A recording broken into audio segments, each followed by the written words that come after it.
আজ বছরের প্রথম দিন 2025 শুরু হয়ে গেল। 2024 সালটা মনে হয় একটু তাড়াতাড়ি শেষ হয়ে গেল, কখন যে শেষ হয়ে গেল বুঝতেই পারলাম না। তবে 24 সালটা আমাদের বেশ ভালোই গিয়েছিল। তবে বছরের শেষের দিকটা সবার মনটাই একদমই খারাপ হয়ে গেছিল। আমার শ্বশুর বাবার শরীর খারাপ, অসুস্থতার হসপিটালে দৌড়াদৌড়ি, এখনও বাবা অসুস্থ আছেন, তাই সব কিছু মিলিয়ে আর নতুন বছর উদযাপন করা হয়নি। তবে আজকে আমার ননদকে ডক্টর দেখাতে নিয়ে যাচ্ছি। আমার ছোট পিসি তো হোমিওপ্যাথি ডক্টর, তো ওনাকে দেখাতেই যাচ্ছি। একদিকে কিন্তু ভালোই হলো, নতুন বছর একটু বের হওয়া হলো বাসা থেকে। আর পিসিকে অনেকদিন দেখি না, দেখতে ইচ্ছা করছিল। কাছের মানুষগুলোকে দেখলে না মনটা একটু ভালো হয়ে যায়। আর উত্তরায় যাচ্ছি বলে কথা, উত্তরাতে এই যে ছোট থেকে এতগুলো বছর বেড়ে ওঠা, উত্তর দিকে গেলেই মনে হয় কি নিজের বাড়ির দিকে যাচ্ছি। আমার চেনা জায়গা, চেনা রাস্তা, চেনা বাড়ি ঘর। আর আজকে কিন্তু একটা দারুণ জিনিস দেখলাম। আমি ঠিক ছোট থেকে যে বাসাটায় বেড়ে উঠেছি, এই যে নিলয় বাড়ি, ঠিক আমার ছোট্টবেলায় যেরকমটা ছিল এখনও সেই রকমই আছে নিলয় বাড়ি। উফ, আমি এটা কিছুক্ষণ গাড়ি দাঁড় করিয়ে কিছুটা সময় এখানে দাঁড়িয়ে দেখছিলাম। এটা একটা ডুপ্লেক্স বাড়ি। আমরা ডুপ্লেক্স বাড়িতে মানে দোতলা নিচতলা মিলে থাকতাম। একদম ছোট্টবেলা থেকে এখানে ছিলাম। আমি মোটামুটি 4-5 বছর বয়স পর্যন্ত বোধহয় আমরা এখানে ছিলাম। আমি অনেক ছবি দেখেছি এই বাসায় ছোটবেলার। আর এখানে যে কত স্মৃতি এই বাসায়। আমার ছোট পিসিও এখানে ছিল, তখন পিসি পড়াশোনা করতো। বাবার কাছে শুনেছি যখন স্বর্ণের ভরি 6,000 টাকা ছিল, তখন আমরা 11,500 টাকা বাসা ভাড়া দিতাম। মানে আমাদের বাসা নিয়ে কোনো সময় বাবা কম্প্রোমাইজ করেনি, সবসময় ভালো ভালো বাসায় আমাদেরকে রেখেছে। আর আমরা কিন্তু চলে এসেছি পিসির বাসায়। আর এই যে আমার বুড়িটাকে যে কতদিন পরে কোলে নিলাম। তাই যখন প্রথম জন্মেছিল তখন ওকে কোলে নিলাম। আর এই যে 1.5 মাস হয়ে গেল, ওকে একটু কাছে কোলে নিতে পারছিলাম না। আর আমরা ফোন দিয়ে শুধু পিসিকে বলেছিলাম আমরা আসছি, একটু দেখা করে চলে যাব, কারণ বাসার যে সিচুয়েশন এখন তো থাকার মতো উপায় নেই। এর ভিতরে পিসি কত কিছু যে আমাদের জন্য রান্না করে ফেলেছে, আমরা তো অবাক। মানে কলটা করাটাই আমাদের ভুল হয়ে গেছে। আমি না চিন্তা করছিলাম পিসি কোন বাসায় আছে, বোনের বাসায় না পিসির বাসায়। শুধু জানার জন্য পিসিকে ফোন করলাম, আর পিসি এই অবস্থা। আর এই যে মাছ পাতায় খাচ্ছি কতদিন পরে, এটা আমার মাও খুব মজা করে রান্না করে, পিসির বাসায় এসে খেতে পারলাম। আর এই পিসি না আমাকে কাঁথাটা খুলে দেখাচ্ছিল। এই পুরো কাঁথাটা আমার পিসি সেলাই করেছে, পুরো ভরা কাজ। পিসির না, আমার পিসি হলো অনেক গুণী। আর এই ছোট পিসির কিন্তু 12টি একাডেমিক সার্টিফিকেট আছে। পিসি ল পড়েছে, ডাক্তারি পড়েছে, অনার্স করেছে, মানে এইভাবে 12টা সার্টিফিকেট আছে। সেই সাথে কিন্তু হাতের কাজও খুব সুন্দর করে। খুব গুণী একটি মেয়ে, বউ, মা, সব কিছু মিলিয়ে। আমাদের যাবার সময় হয়ে গেল। পিসির তো মন খারাপ লাগছে, অল্প একটু সময়ের জন্য এসেছি। আমরা খাওয়া দাওয়া করে তাড়াতাড়ি বেরিয়ে পড়লাম। এদিকে ফোন চলে এসেছে, বাসায় গেস্ট চলে এসেছে, কিন্তু আমরা তো বাইরে। আর যেতে যেতে একটু জ্যামও ছিল। আর বাচ্চাগুলোকে ভাবলাম যে গাড়িতে একটু ঘুম পাড়িয়ে দিই, বাসায় যে আর ঘুমাতে পারবে না। সব কিছু মিলিয়ে নতুন বছর এই যে ফাঁকে একটু যেয়ে আসলাম উত্তরাতে। একটা ভালো সময় কাটলো উত্তরাতে যেয়ে, পিসির কাছে যেয়ে, পিসির হাতে রান্না খেয়ে।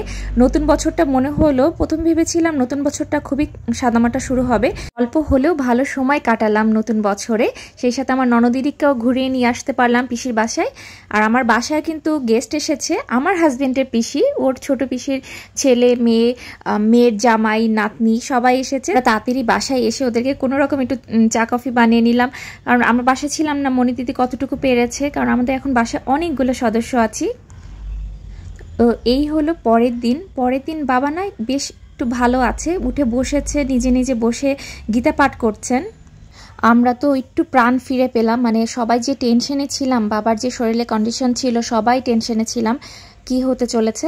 তো বাবা যে এই যে একটু ইমপ্রুভ দেখে সবাইকে ভিডিও কলে আগে দেখালাম, কারণ আমার হাজব্যান্ড প্রতিদিন সকালে উঠে কান্না করতে করতে অফিসে যায়, আবার বাসায় এসে রাতে কান্না করে।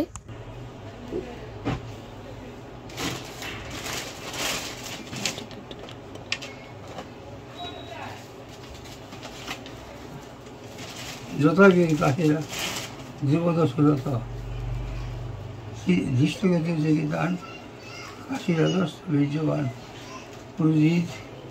পুরুজিৎ কুন্তি উদস্ত নরভঙ্গব সুদ। আমার ননদ জামাই সবাই আসলে অনেকটা করেছে বাবার জন্য। আর আমার হাজব্যান্ড, আমার ভাসুর, সবাই মানে অক্লান্ত পরিশ্রমের পরে বাবাই যে উঠে বসেছে, এটা যে আমাদের কত বড় পাওয়া। আর বাবা এখন একটু সময় লাগবে ঠিক হতে।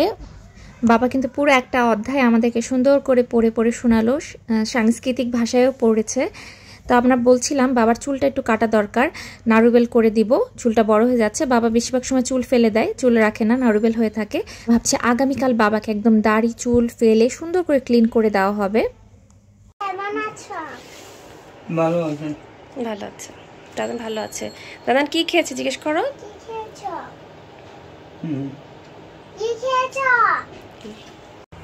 হালুয়া না, হালুয়া স্যুপ খেয়েছেন বাবা? স্যুপ বানিয়ে দিয়েছি না? হালুয়া নাকি এটা কি বলে? স্যুপ বাবা, স্যুপ বানিয়ে দিয়েছিলাম। স্যুপ?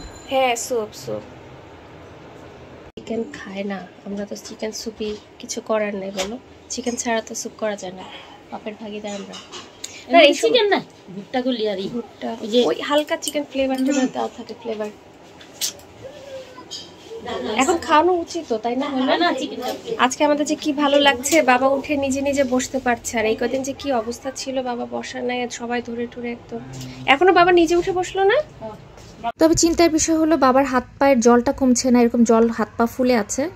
আমার হাজব্যান্ড অবশ্য বাবাকে বাসায় আনার পরের দিনই হসপিটাল থেকে একজন লোক ঠিক করেছে, ইনি হসপিটাল থেকে ট্রেনিং প্রাপ্ত, উনি ক্যাথেটার পরানো, একটু ইঞ্জেকশন দেওয়া সব কিছুই পারেন। তারপর আমরা ইঞ্জেকশন দেওয়ার জন্য এই যে আলাদা লোক এনেছি, সিসিইউর ভিতরেই উনি কাজ করেন। তো উনি এরকম 2 বেলা করে বাবাকে ইঞ্জেকশন দিয়ে যায়, ইঞ্জেকশনটা সময় লাগে একটু। তবে আমাদের এরকম 24 আওয়ার্স দেখাশোনা করার লোক পেয়ে ভালোই হয়েছে। ওনাকে প্রতিদিন হলো 1200 টাকা করে ওনার দিতে হয়, আর খাওয়া দাওয়া সব কিছু মিলিয়ে ওই 2000 টাকার মতো প্রতিদিন তার পিছনে খরচ আছে। তারপরও ভালো দেখাশোনা করে, টেক কেয়ার করে। বাবার ইঞ্জেকশন দেওয়া শেষ হওয়ার পরে আমি আবার ননদিকে নিয়ে এসেছিলাম ইসলামী ব্যাংক হসপিটালে, ওনাকে একটু ডক্টর দেখাতে এসেছি। আর আজকে যে বাহিরে কি যে ঠান্ডা, আমাদের পুরো হসপিটাল থেকে বের হয়ে কাঁপুনি শুরু হয়ে গেল। যে বাহিরে ইপসি আর ইপসির বাবা আমাদের জন্য অপেক্ষা করছিল।